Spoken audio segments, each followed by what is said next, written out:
At nandito na naman tayo ka Diego sa tabi ng Pangpang.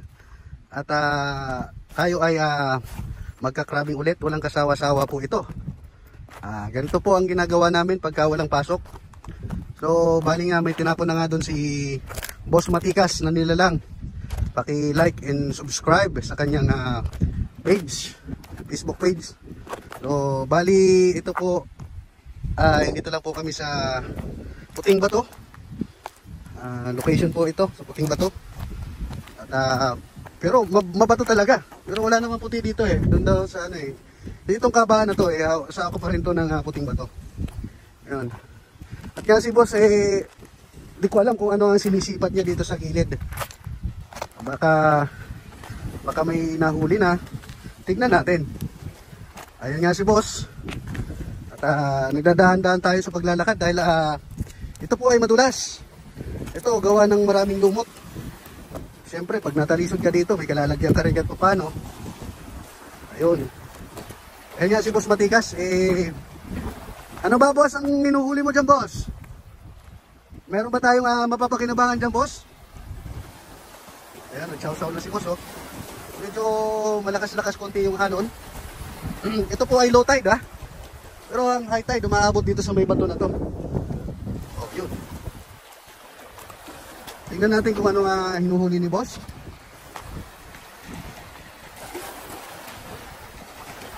Boss, sa palagay mo, may isda? May crab? At nga dito sa gilid guys, oh, tingnan nyo oh. Kung gaano nagsisilakihan yung starfish dito. Napakalaki guys oh. Ayun oh, starfish oh yan. Nakakabit lang dito sa bato. Ang laki eh.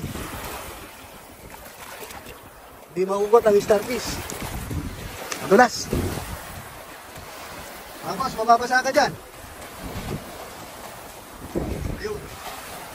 Sinisipat-sipat niya o baka gumigilid lang yung... Ha?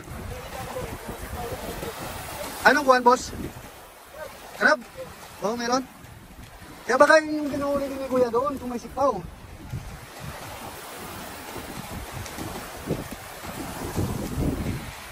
Eto. Makikita nyo agad yung crab dyan sa gilid. Ito talaga pinagpupwestuhan nila kasi mabubato eh. Dyan sila nagpupugad. Ano yun, ibon? Dyan sila namamalagi kasi ito talaga yung pwestuhan nila sa mabubato. O, tingnan nyo, may maraming maliliit na isda dito. O, yan.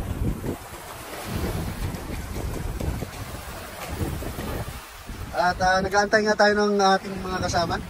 Sila daw ay susunod pa. Maya-maya. So ito lang muna sa ngayon. Mamaya ay makikita natin eh kung may huli tayo. Tignan nyo, may crabs pa sa gilid eh oh. O, diba? Napakaraming crabs dito mga ka-Diego. Saka grabe ang dami ng mga starfish dito. Lalaki oh. Oh. Lalaki ng mga starfish dito.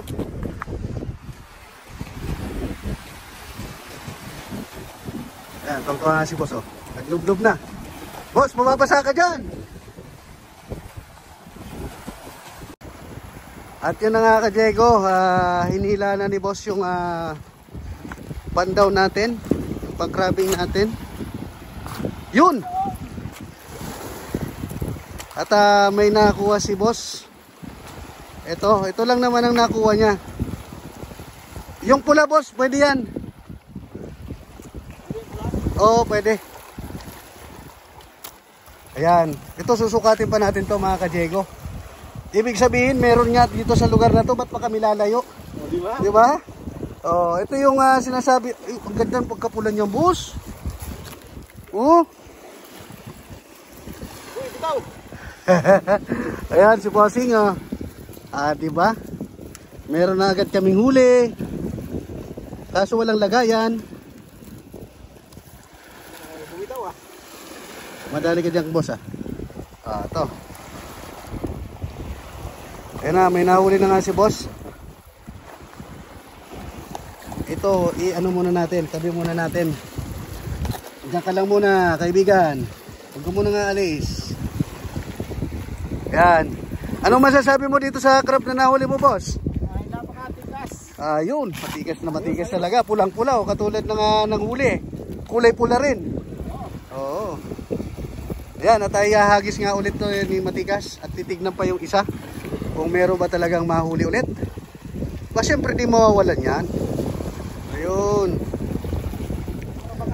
Oo, syempre. Trivia. Ayan, paano niya hagis ni boss? Oh. Isa, dalawa, tatlo. Whee! Ba, layo. Tara, doon naman tayo sa kabila. Ayun. Usay talaga ni boss, ah.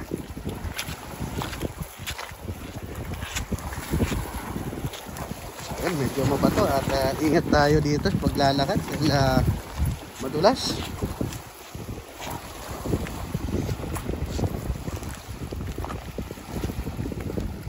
Ayan na, hinila na ni Boss Matigas. Nanila lang. Biglang hatak! Ayan na!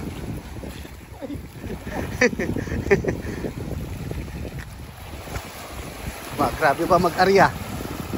Oh, meron naman. Ano ba, meron? Wala. Seaweeds. Seaweeds lang nahuli. Ba, wala yatang nadali ah.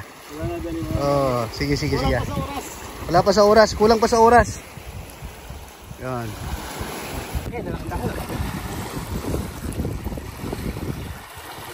Yung dahon ah.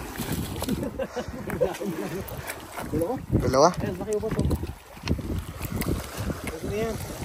Ayun! Panalo yan, pare. Lalaki ng kulay pula dito, ano?